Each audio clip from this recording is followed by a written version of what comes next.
Bonjour à toutes et à tous et bienvenue à ce nouveau Good Morning Market. Les Good Morning Market reprennent enfin après quelques jours d'interruption dues à des problèmes techniques, à des difficultés notamment de livraison pour retrouver nos émissions quotidiennes. Donc à partir d'aujourd'hui, nous allons reprendre les Good Morning Market. Nous allons donc faire reprendre nos points quotidiens des marchés, que ce soit d'un point de vue fondamental ou d'un point de vue technique. Et aujourd'hui, au courant de la journée, nous allons donc publier une vidéo qui sera focalisée sur le gold, donc sur l'or, après plusieurs vidéos sur le pétrole, une seule sur l'or il y a un mois. Nous allons faire à nouveau un point sur le gold. Nous allons en parler d'ailleurs même dès à présent pour ce Good Morning Market. Alors donc je suis ravi de vous retrouver et nous pouvons donc débuter avec des indices américains qui ont terminé la session de la veille en repli. Le S&P 500 a chuté de 0,52%, le Dow Jones quant à lui a perdu 0,13%, le Nasdaq s'est replié d'1,4%, le Russell 2000, lui, a gagné 1,65%. Alors, en Asie, nous avons pu constater un retour de l'appétit pour le risque avec un indice australien et de Corée du Sud, mais également de Chine à la hausse.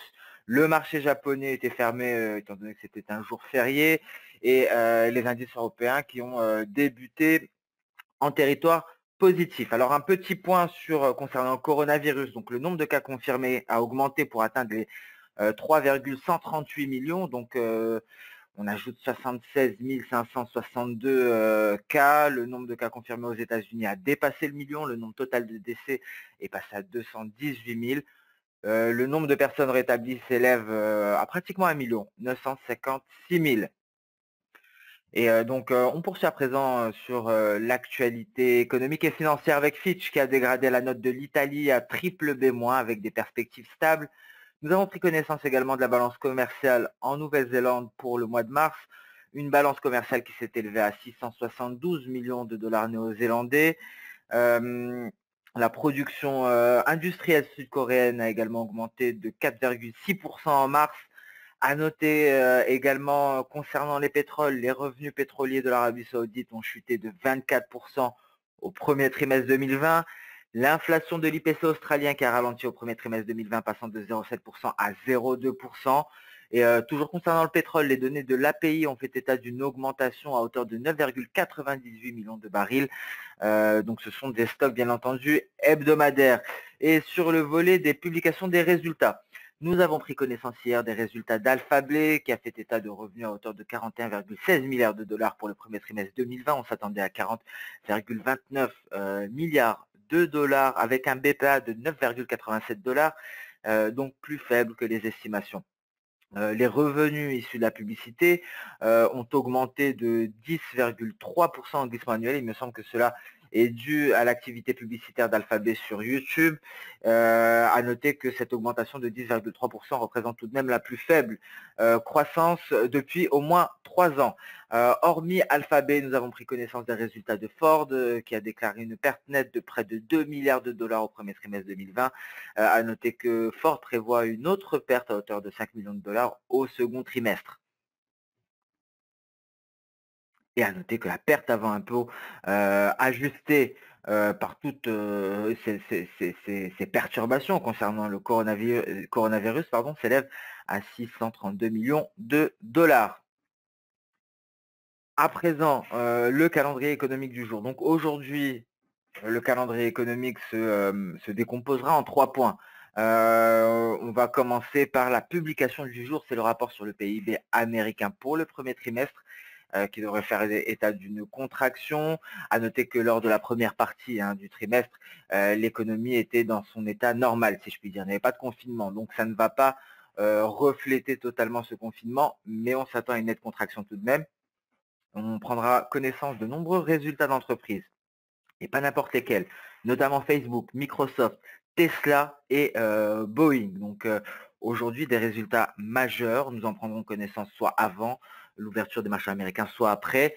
On prendra connaissance également à partir de 20 h de la décision sur les taux du FOMC. Alors on va essayer tout de même et entre autres, excusez-moi, donc petite précision, à 14 h, l'inflation de l'IPC en Allemagne. C'est une donnée flash. et le rapport du DOE sur les stocks de brut hebdomadaires aux États-Unis à partir de 16h30. Concernant les résultats d'entreprise, il y aura également eBay après la fermeture des marchés. Pour Facebook, ce sera également après la fermeture des marchés. On aura Microsoft après la fermeture des marchés, Tesla après la fermeture des marchés, Boeing avant l'ouverture des marchés, CMI Group avant l'ouverture du marché. Donc voilà, donc General Electric également avant l'ouverture du marché. Des résultats d'entreprise très importants aujourd'hui. Un PIB américain, c'est une donnée flash et la décision du FOMC. Ceci étant dit, on va faire un petit état des lieux techniques des indices américains, étant donné que nous n'avions pas eu de Good Morning Market. Je vous ai laissé entre deux bonnes mains. Vous avez eu droit donc au Market Inside de Noël qui a pu vous guider pendant ces quelques jours. Alors on reprend donc nos analyses également matinales parce que le Market Inside est publié en fin d'après-midi. Donc on va faire l'état des lieux. On commence par le S&P 500.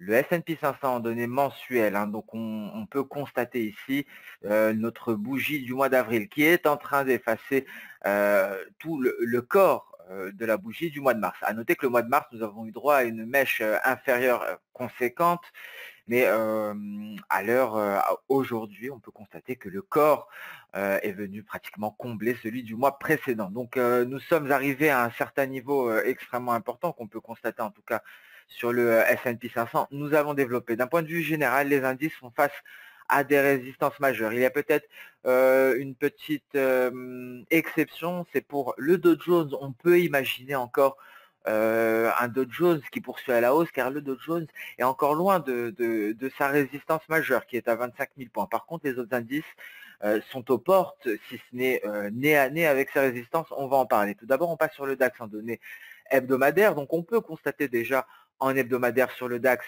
cette résistance qui n'est autre que ce palier de Kijun. Donc, ce palier de Kijun ici, qui correspond également, c'est important de le noter, à un palier d'SSV que l'on peut constater ici dans le futur, si je puis dire, et ce sont les 10 900 points. Les 10 900 points, c'est la résistance majeure pour le DAX. Le DAX fait face à cette résistance actuellement et s'est clairement affranchi des 10 475. Voilà pour le DAX en hebdomadaire.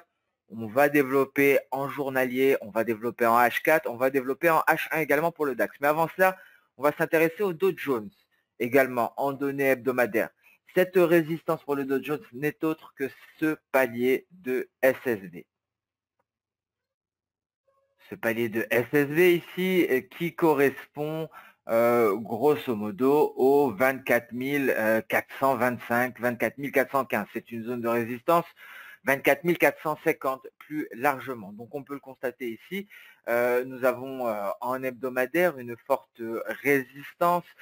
Tout de même, en journalier, on peut considérer, donc ça c'est le Dow Jones en données journalières, je vous disais que le Dow Jones n'est peut-être toujours pas né avec sa résistance. Cette résistance pourrait être le seuil psychologique des 25 000 points. Donc peut-être encore des possibilités haussières pour le Dow Jones.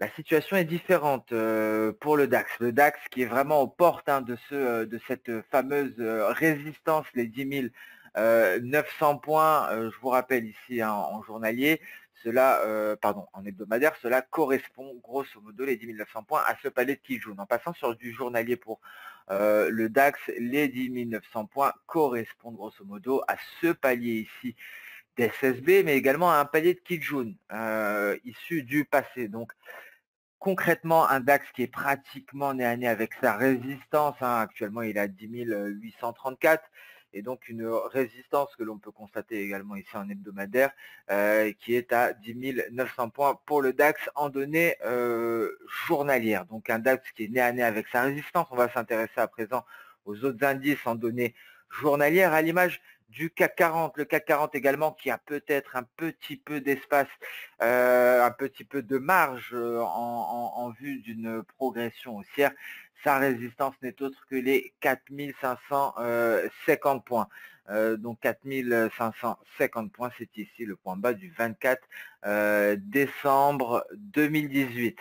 Donc un CAC 40 également qui est légèrement au-dessus, qui est en étau actuellement entre ce bas de nuage et les 4556. Donc on voit ici le CAC 40 est clairement nez à nez avec sa résistance, peut-être même avec moins de marge de manœuvre que le DAX. On passe à présent sur un autre indice, un indice américain en données journalières. On va s'intéresser au Nasdaq. Le Nasdaq également est pratiquement nez à nez avec sa résistance, les 8938, ce palier de Kijun, un palier que l'on est allé tester d'ores et déjà en début de semaine, le 28 avril. Hier, un palier que nous sommes allés chercher le 17 avril. Nous avons refusé, il n'y a pas eu de clôture au-dessus de ce palier, nous avons clôturé à la baisse ce jour-là, et donc aujourd'hui encore, nous sommes à quelques points de ce niveau-là, donc un Nasdaq nez à nez avec sa résistance, le Dow Jones qui a encore quelques points de marge, le S&P 500 également, clairement nez à nez les 2898, donc les 2900 points qui représentent cette résistance. Donc voilà ce que, en tout cas, mettent en évidence tous ces graphiques d'un point de vue journalier très difficile. D'un point de vue technique, au vu des fondamentaux, au vu de la situation, d'imaginer par exemple le S&P 500 aller en direction de son prochain palier, les 3126. Les 3126, ça correspond tout simplement au niveau du S&P 500 le 6 décembre 2019. Nous étions en train de nous rapprocher d'un accord commercial phase 1 entre la Chine et les États-Unis. L'optimisme était ambiant. Nous étions bien loin d'imaginer ce que représenterait cette pandémie du coronavirus. Mais attention, c'est un marché qui est soutenu par les banquiers centraux, très difficile de se battre contre la Fed. Donc nous allons maintenir les choses extrêmement simples. Tout franchissement de ces résistances est un signal d'achat vers les prochaines résistances. Donc on va faire abstraction, entre guillemets, si je puis dire, de la réalité. Ne gardez en tête que ces faits-là, ces marchés sont soutenus par la Réserve fédérale américaine. On ne peut pas se battre contre la Réserve fédérale américaine. Donc tout franchissement de ces résistances, le biais serait clairement haussier pour aller rallier ici, pour aller même surpasser les 3000 points, par exemple pour le S&P 500, on pourrait aller rallier les 3050, voire les 3040, grosso modo. Donc clairement, nous sommes sous des résistances. Il faut tout de même noter que la base de l'analyse technique, c'est de vendre des résistances ou d'acheter des supports. Donc ici, la stratégie voudrait que l'on vende ces résistances, mais s'il y a franchissement des résistances, ces résistances deviendraient des supports, donc il faudrait les acheter. Voilà, pour résumer, on peut à présent s'intéresser à l'intraday et débuter par le DAX. Le DAX en H4, le DAX qui, souvenez-vous, tentait peut-être de dessiner, c'est complètement invalidé aujourd'hui, une épaule tête-épaule. Donc nous avions déterminé plusieurs lignes de coup au fur et à mesure de la formation, au fur et à mesure que le DAX tentait de nous dessiner une figure chartiste en vue de nous orienter. Nous avions estimé entre autres cette ligne de coup que je viens de mettre en gras, et c'est actuellement le support. Nous sommes revenus, donc la tendance à regagner en force pour revenir au-dessus de cette ligne qui était précédemment une ligne de coup, avec pour prochain obstacle les 10 921.6. 10 921.6, ça correspond donc à une ligne de force, la ligne de force N, en vue de poursuivre ce N haussier. Donc ce sera le premier obstacle.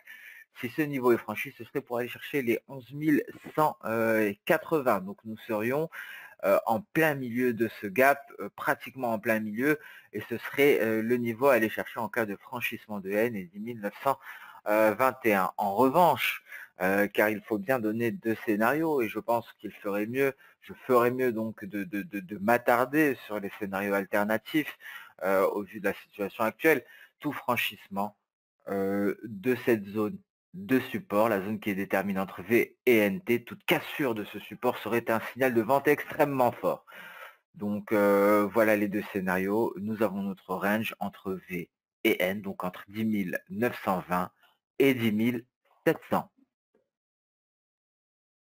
En données H1, à présent, le DAX, donc encore une fois, il a fallu réajuster la borne inférieure de ce biseau ascendant, donc un biseau qui a été réajusté, étant donné qu'ici, nous sommes allés marquer un point bas, donc cela nous a permis de mettre à jour, ce biseau qui pourrait ne plus en être un par la suite. Encore une fois, il faut s'ajuster selon les éléments, hein. L'analyse technique nous donne des messages qui s'éclaircissent au fur et à mesure des événements, hein. Lorsqu'une figure est complète et est allée chercher l'objectif théorique, cela semble évident, mais pendant la construction, cela peut être, compliqué. Nous avions donc un N haussier qui a été, surpassé, ça a été hier. Nous sommes allés nous hisser au-dessus des 10 661 points. Et j'ajoute Ishimoku à présent, donc clairement, hein, d'un point de vue intraday, nous sommes au-dessus, toutes les résistances ont été franchies. On pourrait peut-être même ici déceler la formation d'une vague en N. Nous allons la tracer ensemble, nous allons nous y intéresser afin de déterminer les différents objectifs. Donc ici, notre N aussi, nous allons le débuter à la sortie du nuage. Nous allons prendre ce point haut, nous allons chercher notre Kijun. Donc ici concrètement, tout franchissement des 10 973 serait un signal d'achat pour aller chercher tous ces niveaux, toutes ces lignes de force, 11 028, 11 127 et enfin 11 280. Et attention à tout passage sous la Kijun, plus largement tout passage sous les 10 772, on pourrait aller chercher les 10 660 et bien entendu une traversée du nuage serait un signal de vente extrêmement fort ici pour le DAX en intraday. On continue en intraday sur le CAC 40, hein, le CAC 40 qui est toujours en train de jouer autour d'F3. Nous nous en étions affranchis pour coller à F3 et tenter de repartir à la baisse. Donc nous avions même un N baissier qui était en train de se déployer, mais qui n'a pas donné de signal, hein. Pour que ce N baissier se déploie, il aurait fallu franchir N, les 4341, c'est très exactement le niveau de support sur lequel le CAC 40 s'est appuyé pour poursuivre à la hausse et aller finaliser un nouveau N haussier. Je vais afficher le rayon pour étendre les différents niveaux, ce qui nous a permis de nous hisser au-dessus des 4500 points pour ensuite construire une nouvelle jambe haussière et nous hisser au-dessus de F3. Donc F3 tient pour le moment grâce à ce gap haussier, un gap de rupture, un gap breakaway qui nous hisse au-dessus d'F3. Et donc si on parvient à s'affranchir des 4560, ce serait pour aller chercher les 4650.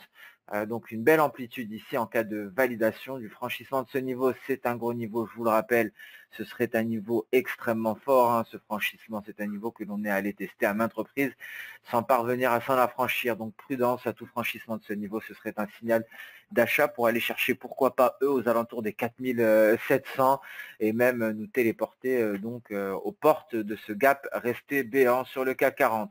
Le Dow Jones également en données H1, donc à l'image, hein, des autres indices européens, j'ai réajusté la borne inférieure donc de ce biseau. La précédente était ici. Le marché est tenu. Donc le marché a poursuivi à la hausse. Un N haussier ici qui est venu chercher l'avant-dernière ligne de force, la ligne de force V à 24 365 que voici avant de repartir à la baisse pour chercher la borne inférieure de notre biseau ascendant. On est revenu sur N actuellement à 24 135. Attention à toute cassure de la ligne de force N, cela pourrait nous renvoyer sur NT au 23 914 et donc une éventuelle sortie de ce biseau par le haut, par le bas, pardon, mais on reste extrêmement vigilant dans ce genre de marché-là tout de même. En revanche, toute cassure de la ligne de force V à 24 365 nous ramènerait très certainement aux 24 700. Le S&P 500 également, hein, qui est aux portes des 2941. Nous ajoutons Ishimoku à cela. Nous sommes actuellement en train de nous diriger vers ce support, les 2880 environ. Un gros support ici, hein, tout de même, le nuage qui correspond pratiquement, hein, qui vient renforcer la borne inférieure de ce biseau. Donc une cassure ici de ce support nous permettrait peut-être d'aller chercher les 2860, mais difficile d'aller plus bas en direction des 2840, en tout cas pour le S&P 500. Pour le Nasdaq, hein, nous sommes tout proches également de la borne inférieure de ce biseau ascendant, une borne inférieure qui a été ajusté encore une fois au vu de ce marché tenu qui poursuit à la hausse, hein. Nous étions précédemment sur cette borne inférieure en pointillé que je viens d'ajuster en gras. Nous sommes à présent sur celle-ci. Nous sommes peut-être en train de la tester.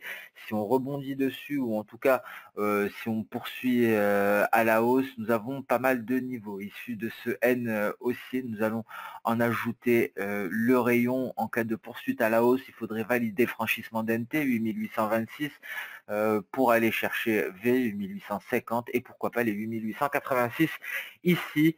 Dernier rempart avant les 8950 points, et les 8950 points, ce serait la porte ouverte à de nouvelles accélérations haussières en vue de valider ce N haussier que vous retrouverez ici en bleu avec leurs différents niveaux respectifs, soit V à 8990, N à 9028 et E à 9132.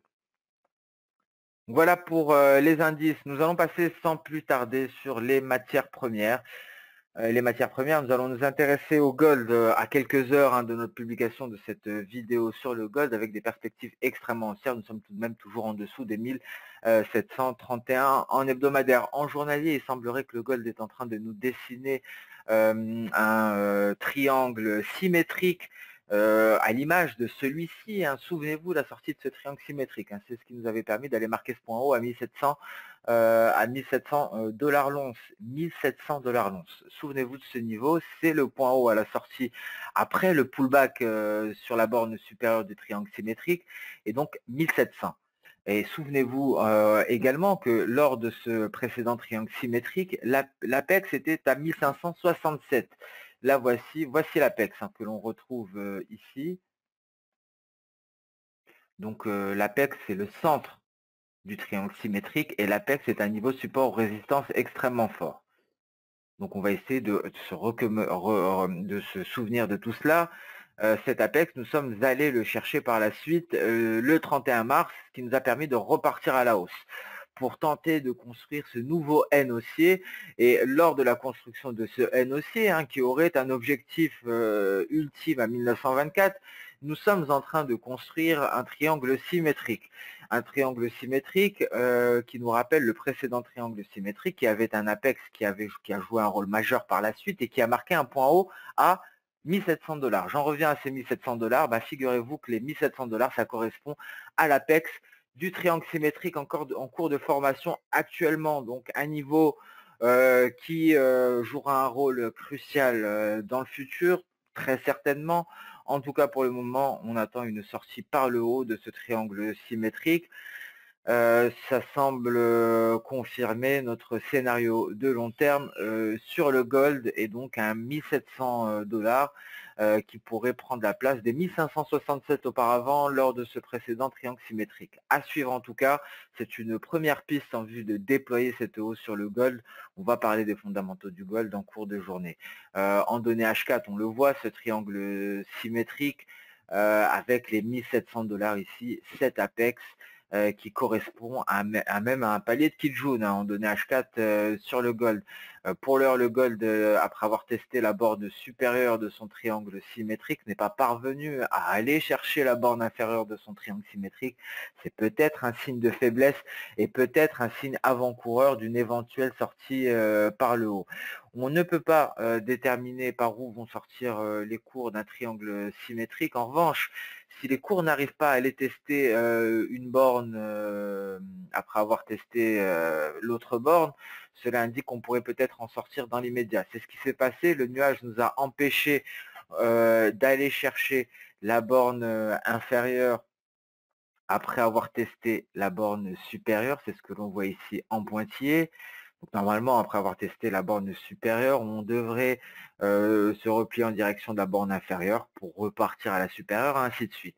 Nous ne sommes pas parvenus à l'image de précédemment. Sur le gold, on peut le voir, c'est ce que l'on a pu observer ici. Après être allé chercher la borne supérieure, nous sommes allés chercher la borne inférieure avant de repartir sur la supérieure.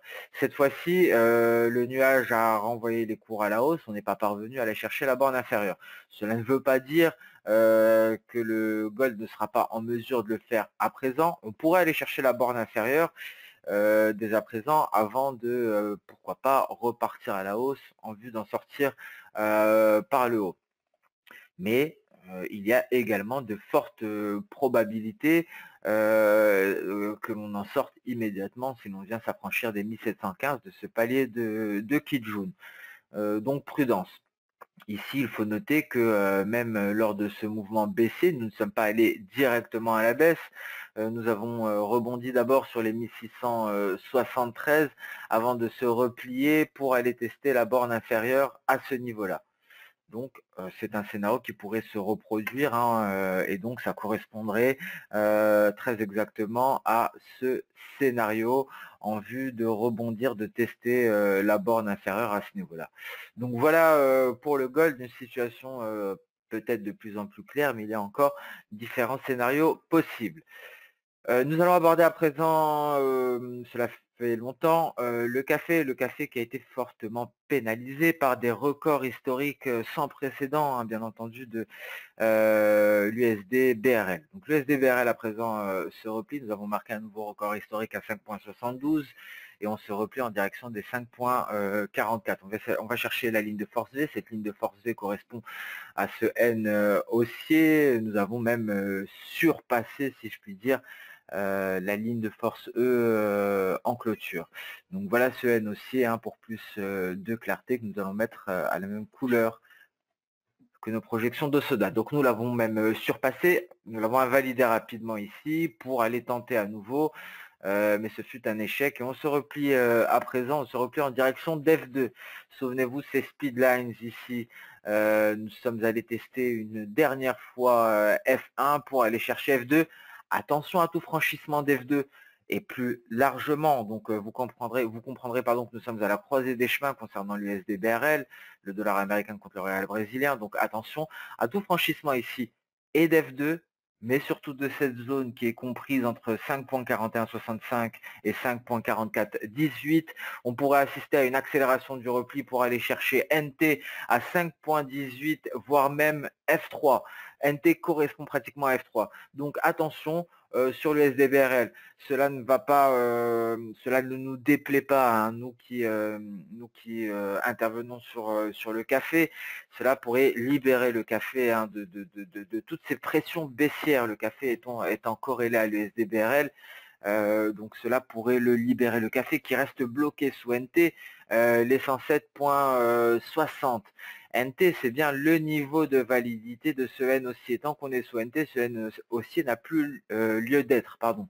En revanche, si on parvient à se replacer au-dessus pour aller chercher ce palier d'SSB, les 114, on pourrait aller renouer avec les 125. Donc des choses qui pourraient se décanter sur le café en vue peut-être même d'aller chercher des niveaux de ce N. Mais avant cela, on restera focalisé sur ce N haussier dont nous allons afficher le rayon afin d'apprécier les différents niveaux sur les cours actuels.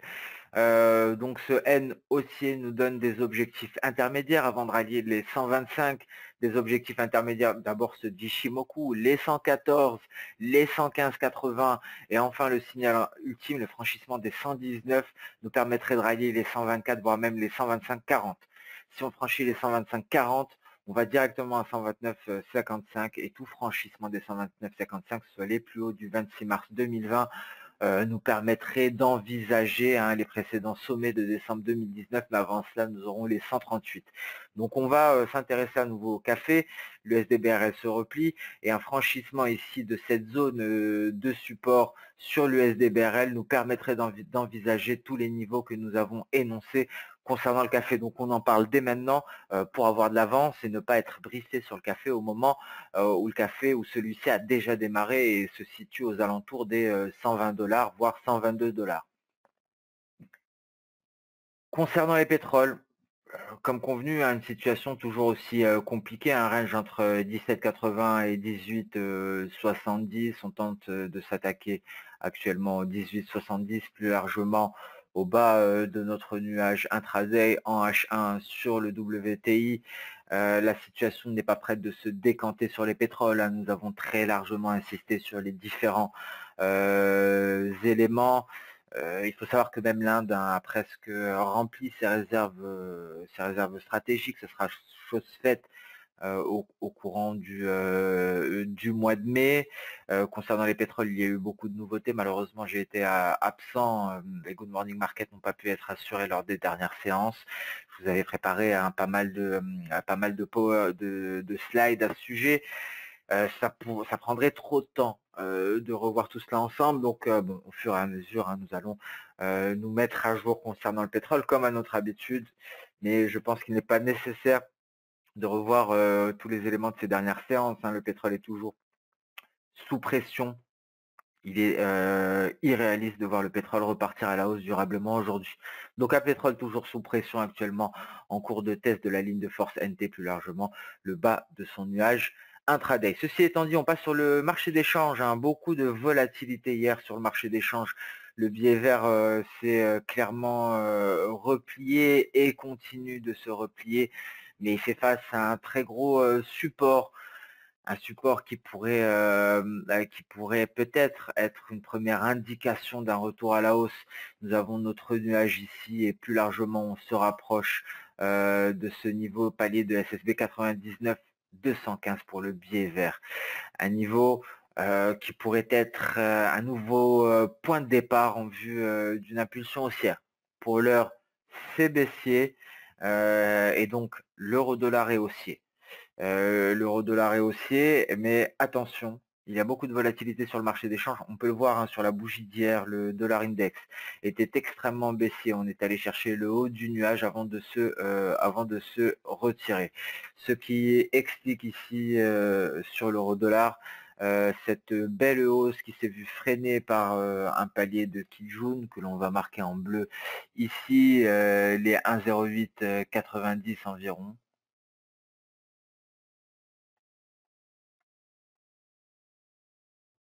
1,09 1,0890 pardon, que je vais mettre en bleu avant de se retirer. Donc c'est l'objectif pour aujourd'hui, c'est le niveau à franchir. On a une très grosse zone de résistance, hein, dans tous les cas.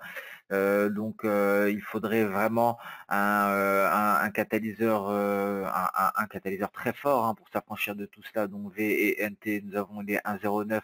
Il faudrait sortir des 1,0918 pour permettre à l'euro-dollar d'aller chercher les 1,0936.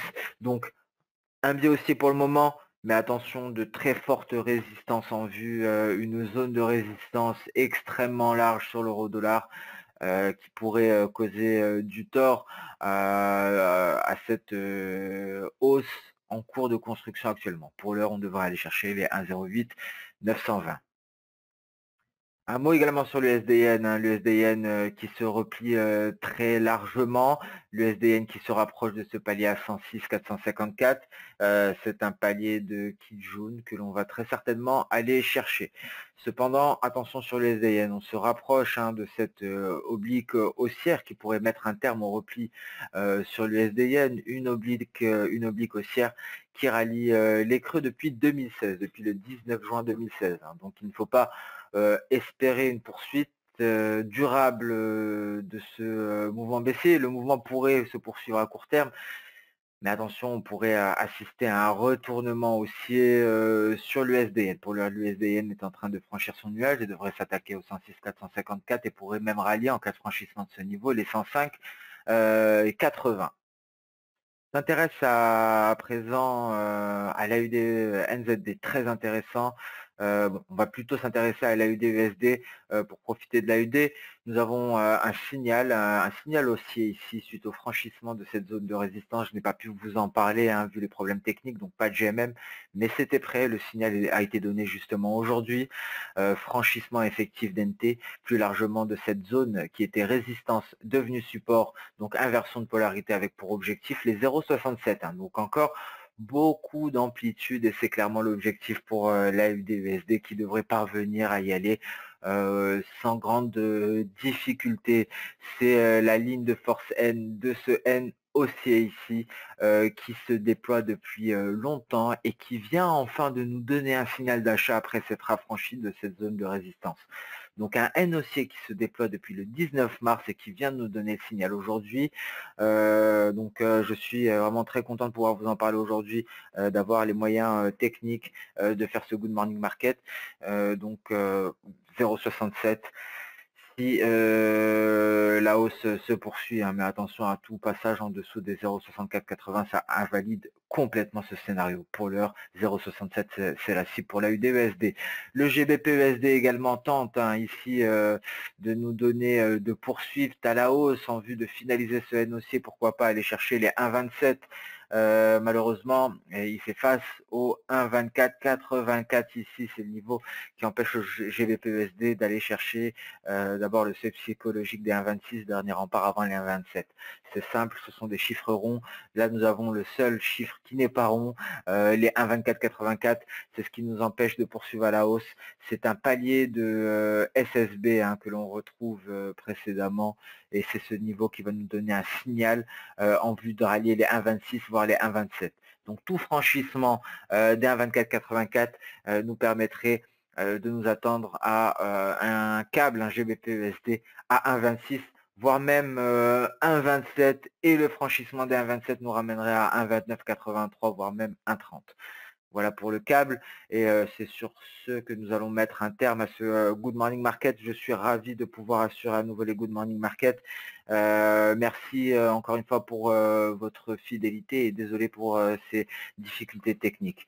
Je vous souhaite une excellente séance de trading, une excellente journée. On se donne rendez-vous dès demain pour le prochain Good Morning Market. Au revoir.